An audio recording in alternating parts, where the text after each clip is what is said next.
Et si la qualité de la viande que vous consommez pouvait tout simplement changer votre façon de voir ce que vous mangez?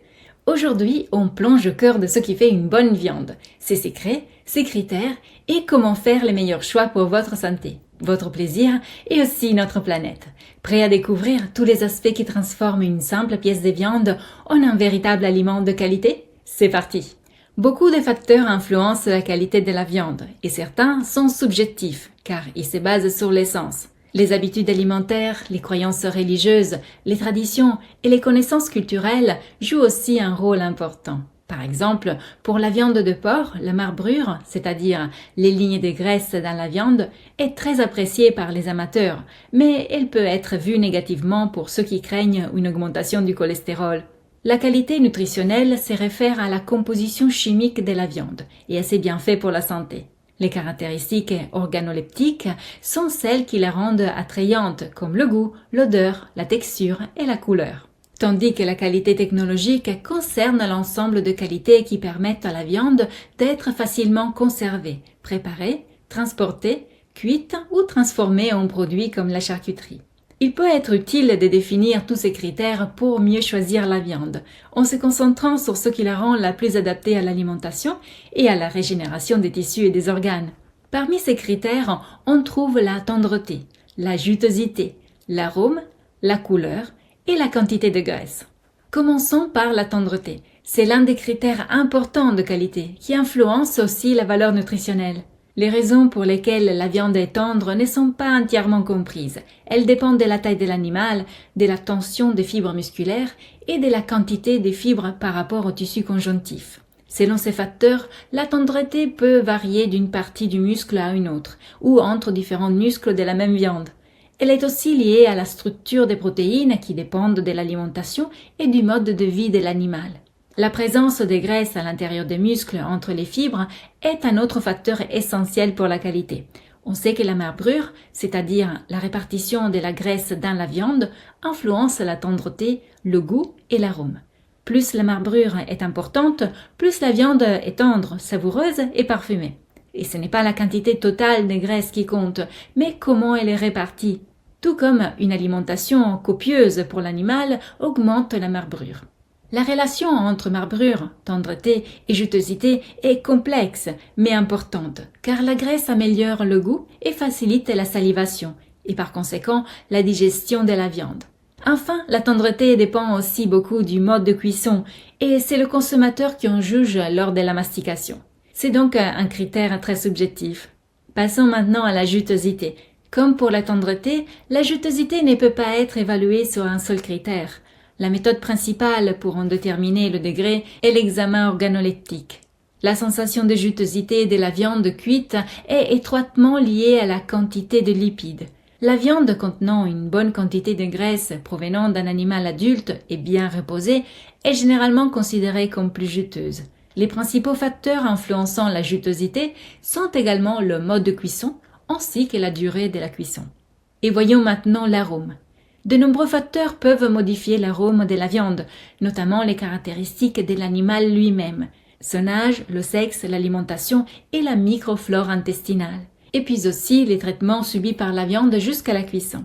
L'arôme de la viande est caractéristique de l'espèce ou de la race, et plusieurs chercheurs ont démontré que cette spécificité provient du gras et du tissu musculaire.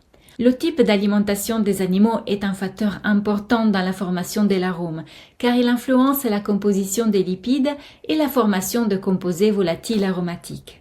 Par exemple, chez le porc, si l'alimentation est riche en acides gras insaturés, elle provoque une augmentation de l'oxydation des lipides, leur mincissement et une diminution du goût de la viande.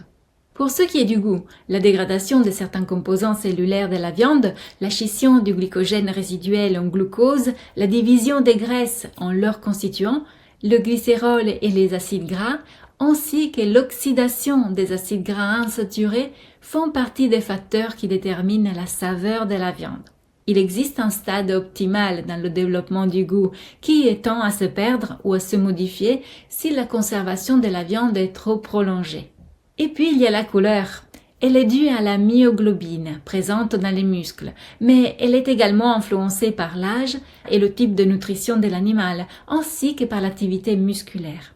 La couleur généralement acceptée, un rouge cerise aux nuances variables, se développe après l'exposition de la viande à l'oxygène, pendant une période suffisante pour provoquer la formation d'oxymioglobine en surface.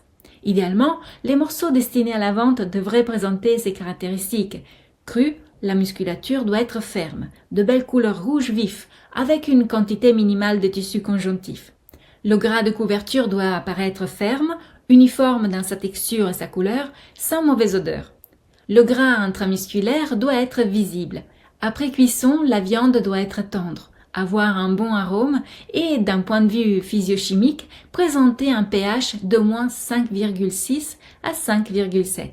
Et pour finir, le gras. La viande musculaire, même très maigre, contient toujours une certaine quantité de lipides, qui sont un composant essentiel. Les animaux sauvages ont une moindre quantité de graisse intercellulaire, tandis que les animaux d'élevage ont une viande plus marbrée. Un muscle ayant l'aspect maigre peut contenir jusqu'à 9% de graisse, même si l'intensité de travail effectuée par le muscle chez l'animal vivant influence également fortement cette quantité. En règle générale, un muscle peu actif est plus apte qu'un muscle de mouvement à accumuler de la graisse intercellulaire. C'est pourquoi la marbrure si appréciée se trouve souvent dans le muscle dorsal et le muscle du jambon. C'était une petite introduction à ce sujet vaste et complexe qui est celui de la viande. Je vais poursuivre dans la vidéo de demain. Ensemble, construisons une nouvelle relation à la nourriture, basée sur une alimentation non seulement saine et équilibrée, mais aussi accessible et surtout soutenable du point de vue environnemental. Aujourd'hui, on critique énormément la viande, alors que cet aliment a permis pendant des milliers d'années la survie de notre espèce. Le fait d'avoir changé de style de vie et d'être devenu globalement plus sédentaire ne doit pas nous faire oublier nos besoins nutritionnels fondamentaux, qu'aucun autre aliment ne pourrait remplacer avantageusement. L'élevage peut être conduit de plusieurs façons, soit en détruisant l'environnement, mais parfois aussi en le préservant. Les pâtures sont un écosystème indispensable pour la planète, faisant le lien entre les bois à l'état sauvage et les parcelles cultivées. Savoir prendre soin de l'environnement se traduit aussi par savoir reconnaître et respecter tous les écosystèmes. Nous reviendrons de manière plus approfondie sur ce sujet passionnant. Abonnez-vous à cette chaîne pour ne rien manquer. Je vous dis à demain pour une nouvelle vidéo et d'ici là, souvenez-vous qu'il est toujours le bon moment pour prendre soin de soi et de son assiette.